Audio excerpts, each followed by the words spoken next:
महाराज जी ये धर्म बना रहता है या छूट जाता है जो ज्ञान होता है?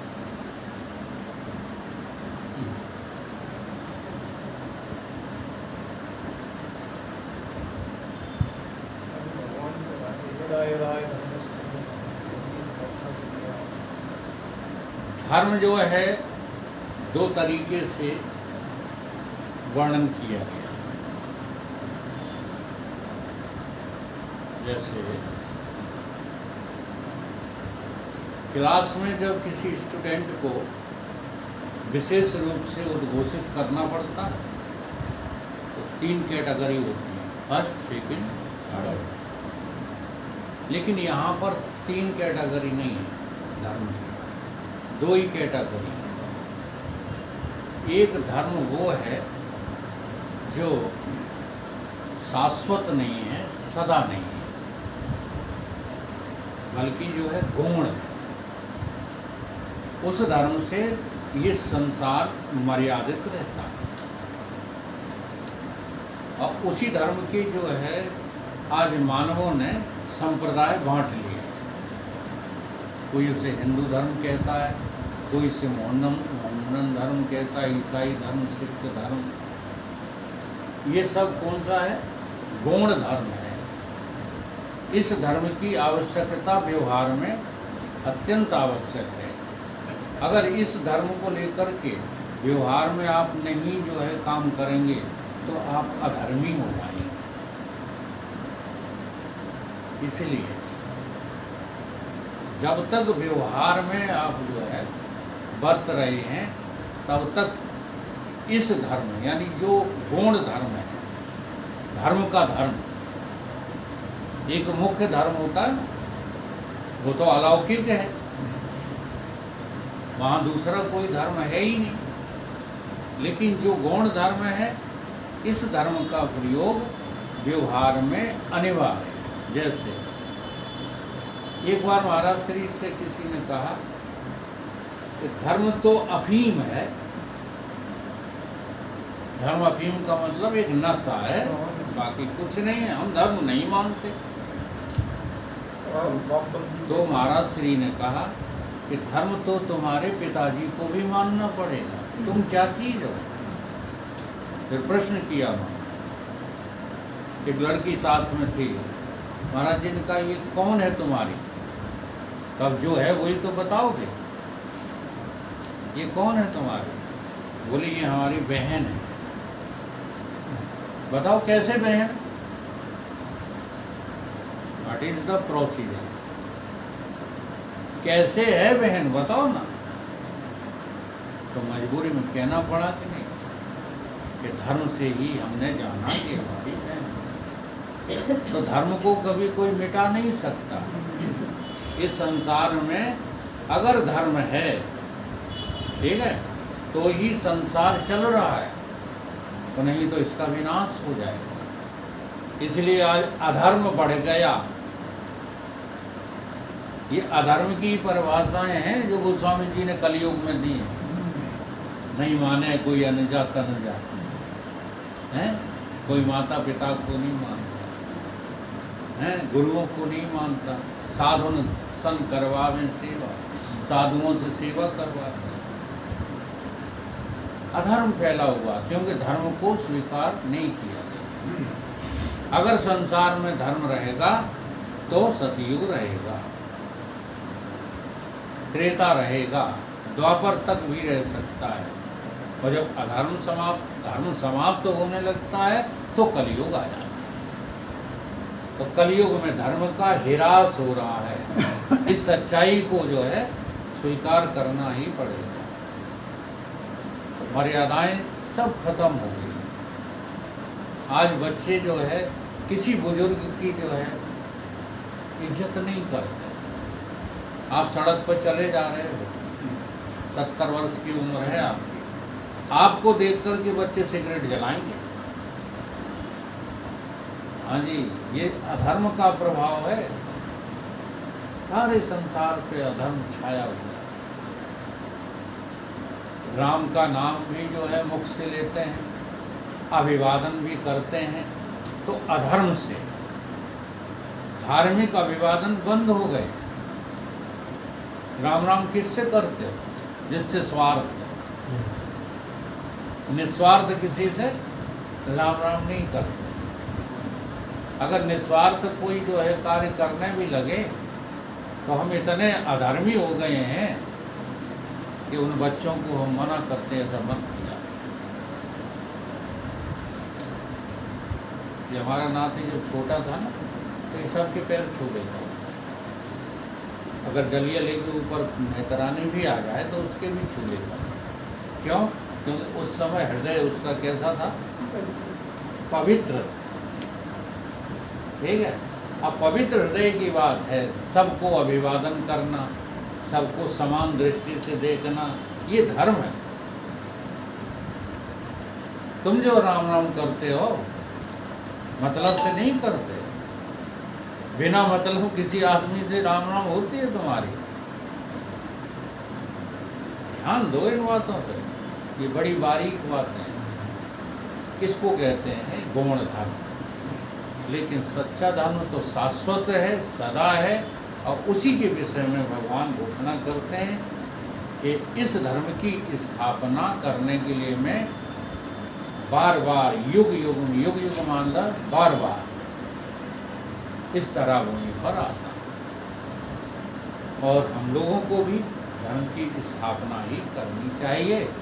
हाँ, अधर्म को प्राथमिकता दे करके कोई कार्य नहीं करना चाहिए, चाहे बड़े से बड़े नुकसान क्यों ना हो जाएं। आज जितनी भी समस्याएं संसार में दिख रही हैं वो सभी इस जो है गुण धर्म का पालन न करने के कारण दिख रही हैं। अगर इन धर्मों का पालन किया होता तो ये समस्याएं पैदा नहीं होती।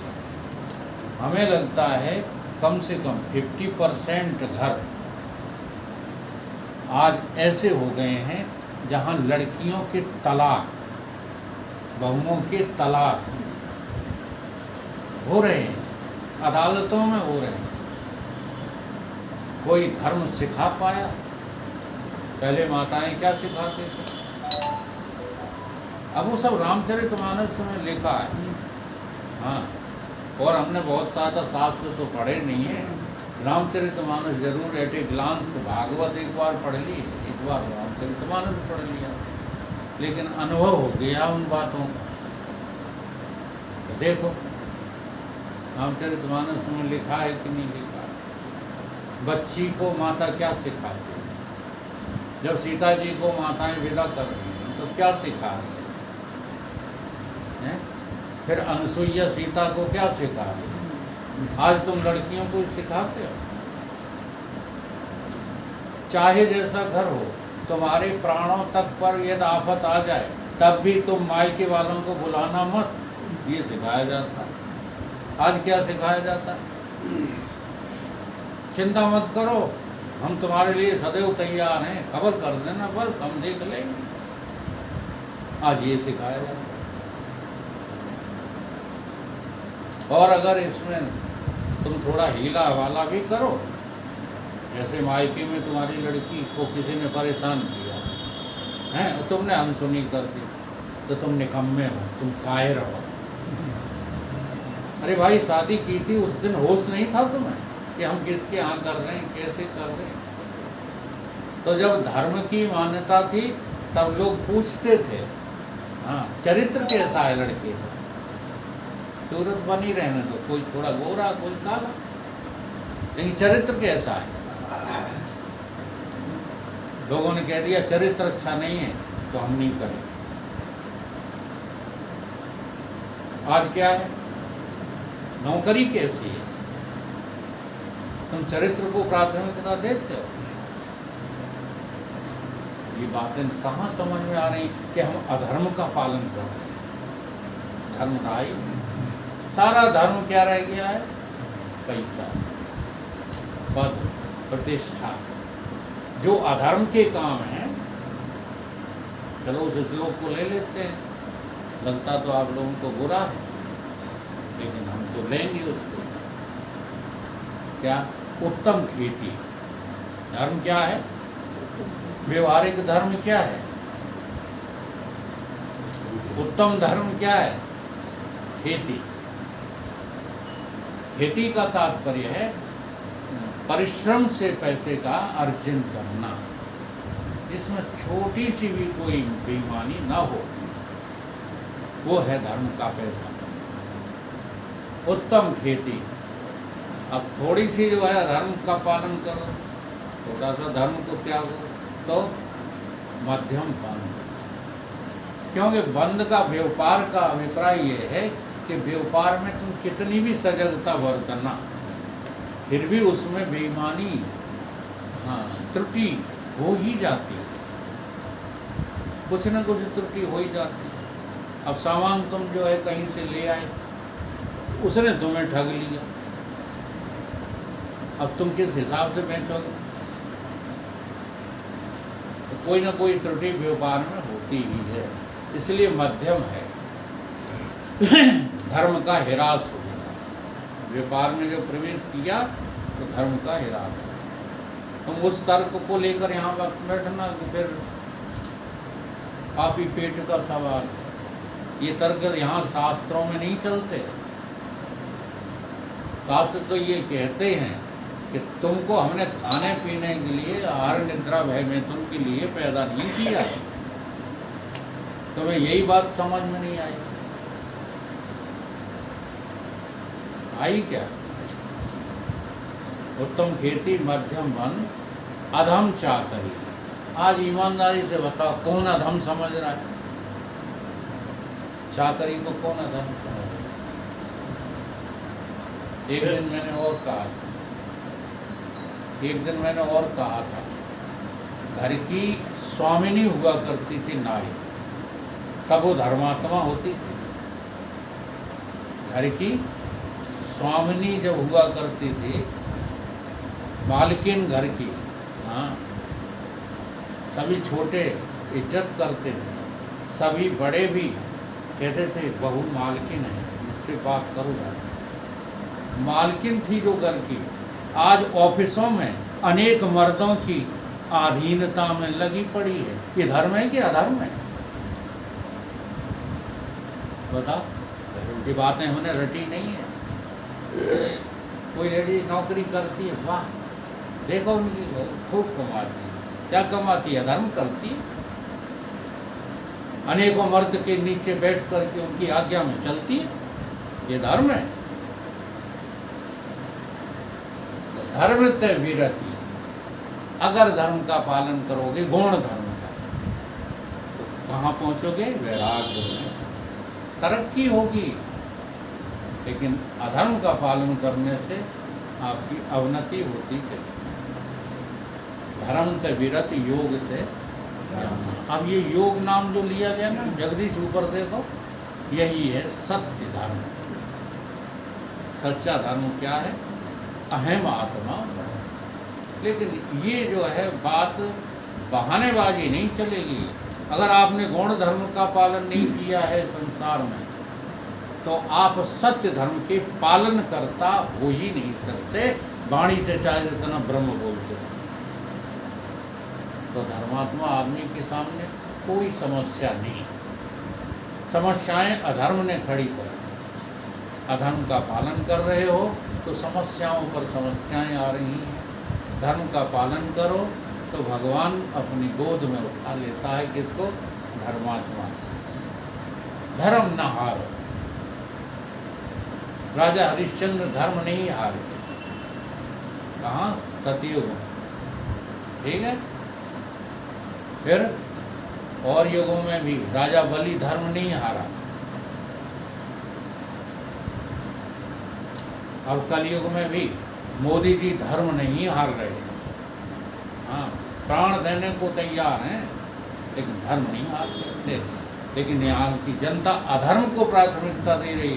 कह रहे हैं राहुल गांधी का व्यवहार बड़ा अच्छा है। ये नेट सारे भरे पड़े रहते इन्हीं बातों में। यानी अधर्म बढ़ना है। जब जब होए धर्म की हानि, बाढ़े असुर अधर्म अभिमानी। बाद हैं शूद्र, बाद हैं शूद्र, बाद हैं शूद्र दुजन सन, हम तुम तय कछु घाट। अब देखो, एक धर्मात्मा आदमी धर्मात्मा नजर नहीं आ रहा, और एक शूद्र धर्मात्मा नजर आ रहा है, राहुल, जिसके हर काम शूद्रता का है, वो धर्मात्मा नजर आ रहा है। तो जनता धार्मिक हो गई कि नहीं हो गई? और अधर्म का ही राज्य बढ़ेगा।